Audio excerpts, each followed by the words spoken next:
मैं हूं पवन सर और आप देख रहे हैं career bye OP sir YouTube channel, जिस पर आपको इंग्लिश, मैथ, साइंस हर चीज़ की जानकारी आपको फ्री ऑफ कॉस्ट दिया जाएगा। किसी भी प्रकार की कोई भी चार्ज नहीं किया जाएगा। ऐसे होता क्या है ना कि हर एक जगह जो होता है, हर एक चैनल पर देखो, पहले तो अच्छे से पढ़ाते हैं, एक दो टॉपिक अच्छे से बताते हैं, फिर कहते हैं इसका प्रीमियम लगता है, फिर जाके पढ़ाई होती है। लेकिन इस चैनल पर ऐसा कुछ भी नहीं होगा। जो भी पढ़ाया जाएगा बिल्कुल फ्री ऑफ कॉस्ट पढ़ाया जाएगा। ठीक है, तो आज हम चल रहे हैं आपको पढ़ाने साइलेंट वर्ड। साइलेंट वर्ड होता क्या है? कभी कभी क्या होता है, बच्चे ना पढ़ना होता है टॉक तो उसको टाल्क पढ़ते हैं, कभी पढ़ना होता है वॉक तो उसको वॉल्क पढ़ते हैं ना। तो जो ऐसे कुछ कुछ जो गलतियां करते हैं, प्रोनाउंसिएशन में हमारी समस्याएं होती है, चलते हैं उस प्रोनाउंसिएशन को खत्म करते हैं। जैसे देखो लिखा जाता है COMB, इसको क्या पढ़ेंगे?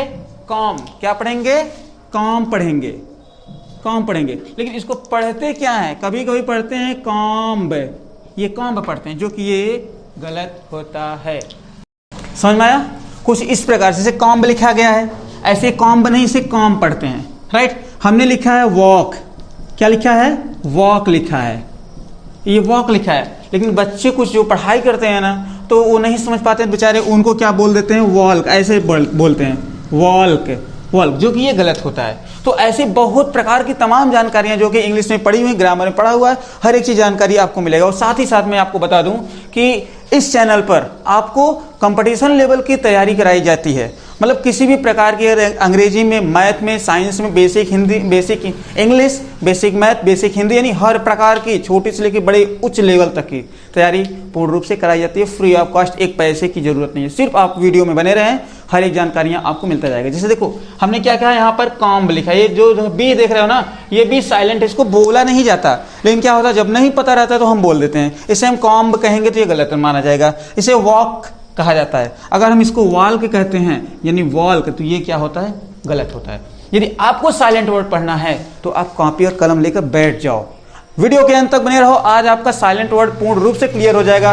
कहाँ हमें साइलेंट करना होता है, कहाँ साइलेंट वर्ड मतलब अक्षरों को करना होता है और कहाँ नहीं करना होता, हर एक चीज आपको आसानी से मिल जाएगी। ठीक है, तो चलिए शुरू करते हैं। सर्वप्रथम हम देखते हैं बी। क्या? बी। बी कब साइलेंट होता है? बी कब साइलेंट होता है? अक्सर देखा गया है, ध्यान दीजिएगा, बी साइलेंट कब होता है? जैसे हमने लिखा है यहां देखो, बी साइलेंट कब होता है? ध्यान दीजिएगा, बी साइलेंट कब होता है? कभी भी एम के बाद, कब? एम के बाद बी आए, कभी भी एम के बाद यदि बी आता है तो बी हमेशा साइलेंट माना जाता है। उस बी को हम बोलते ही नहीं है। जैसे देखो एग्जाम्पल समझ जाओगे, अगर एम के बाद बी आएगा तो बी साइलेंट ही रहेगा, कभी बोला नहीं जाएगा, चाहे जिस सेंटेंस में, चाहे जिस वर्ड में हो। जैसे देखो हमने लिखा है बी COMB, क्या लिखा गया है? COMB। इसे हम क्या पढ़ेंगे? कॉम पढ़ेंगे, ना कि हम इसको कॉम्ब पढ़ेंगे। अगर हम इसे कॉम्ब पढ़ें समझो हम गलत पढ़ रहे हैं। ठीक है, THUMB, ये क्या लिखा गया है? थम। इसे हम क्या पढ़ेंगे? थम। लेकिन आज तक जो होते बच्चे पढ़ते आ रहे हैं, आप में से भी और हमारे जो स्टूडेंट्स हैं बहुत सारे, उनमें से भी बहुत सारे ऐसे स्टूडेंट्स हैं ना, इसको हम थम नहीं, इसको हम हमेशा थंब पढ़े हैं। ऐसे थंब पढ़ा जाता है, जो कि थंब गलत होता है, थंब नहीं पढ़ा जाता, इसको हम थंब पढ़ते हैं। ठीक है, समझ में आया? ऐसे कॉम, थम, BOMB, बॉम। हमने लिखा LAMB, इसे लैम्प पढ़ेंगे ना कि लैम्प पढ़ेंगे। क्लियर? अगर समझ में आ रहा है तो मैं आपसे कुछ नहीं कहना चाहूँगा, बस इतना कहूँगा, अगर वीडियो अच्छी लग रही हो ना तो एक बार लाइक कर दो यार, क्योंकि लाइक करने में कोई पैसा नहीं लगता है, सिर्फ लाइक करना है आपको। अगर लाइक करोगे तो हमारा भी मोटिवेशन बढ़ेगा कि हाँ वीडियो अच्छी जा रही है, बच्चे पढ़ रहे हैं तो मजा आएगा उनको पढ़ने में, तो हम और अच्छे से वीडियो डालने का प्रयास करते रहेंगे। ठीक है, जैसे देखो यहाँ पर लैम्प लिखा है, ये तो लैम्प है, इसे हम लैम्प पढ़ेंगे, ना कि ऐसा अगर हम न लैम्प पढ़ा तो समझो हमने गलत पढ़ा है, ये गलत होता है। बी समझ में आया? यदि बी के बाद, एम के बाद कभी भी बी आएगा, एम के बाद कभी भी बी आएगा, चाहे जहां रहे, तो उस बी को हम हमेशा साइलेंट करेंगे। बी समझ में आया? चलिए ठीक, अगले टॉपिक चलते हैं। बी के बाद क्या आता है? सी आता है। बी के बाद हमेशा सी आता है। और सी कब साइलेंट होता है, ध्यान दीजिएगा। यदि इसको मैं मिटा दूं, ओके लिख लिए हो ना, बहुत सही।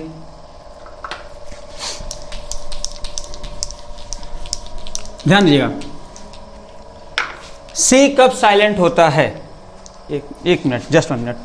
हाँ विद्यार्थी, जैसे कि हमने बताया कि सी कब साइलेंट होता है, बी समझ में आया ना। सी कब साइलेंट होता है, ध्यान दीजिएगा, सी भी साइलेंट होता है।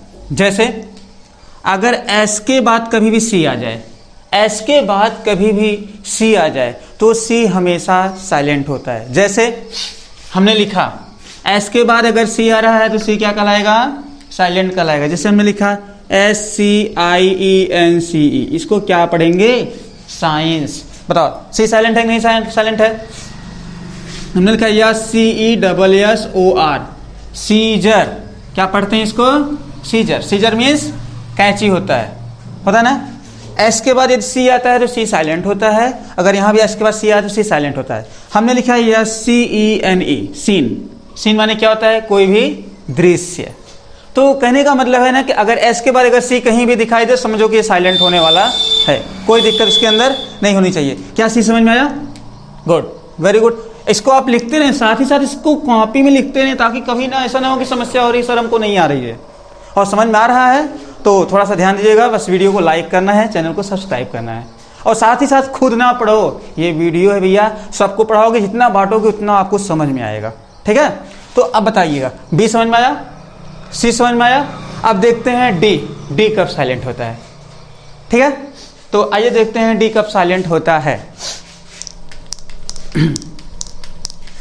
ध्यान दीजिएगा, डी साइलेंट कब होता है, जब कभी भी, जैसे हमने सी साइलेंट किया, बी साइलेंट किया, ऐसे डी भी साइलेंट होता है। ऐसे हमारे जितने अल्फ़ाबेट में जितने भी लेटर हैं सभी कुछ न कुछ उसमें से साइलेंट होते हैं। तो जो साइलेंट होते हैं उसको मैं आज आपको पढ़ाऊंगा, ठीक है।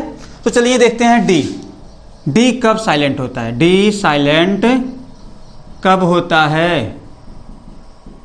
हमारी अल्फ़ाबेट में बहुत सारे ऐसे अक्षर हैं, ABCDEF से लेकर Z तक, बहुत सारे ऐसे जो कॉन्सोनेंट हैं वो साइलेंट होते हैं। तो देखो डी कब साइलेंट होता है, थोड़ा देखना, ठीक है। देखो डी कब साइलेंट होता है, यदि कभी भी जी के पहले डी आए, कब आए, जी के पहले डी आए। मान लो हमने लिखा डी और डी के पहले क्या लिखा हमने, जी। अगर जी के पहले कभी भी डी आता है, या फिर कह सकते हो डी के बाद अगर कभी भी जी आए, तो डी हमेशा क्या कहलाएगा, साइलेंट कहलाएगा। उस डी को बोलना ही नहीं। जैसे हमने लिखा नॉलेज, KNOWLEDGE,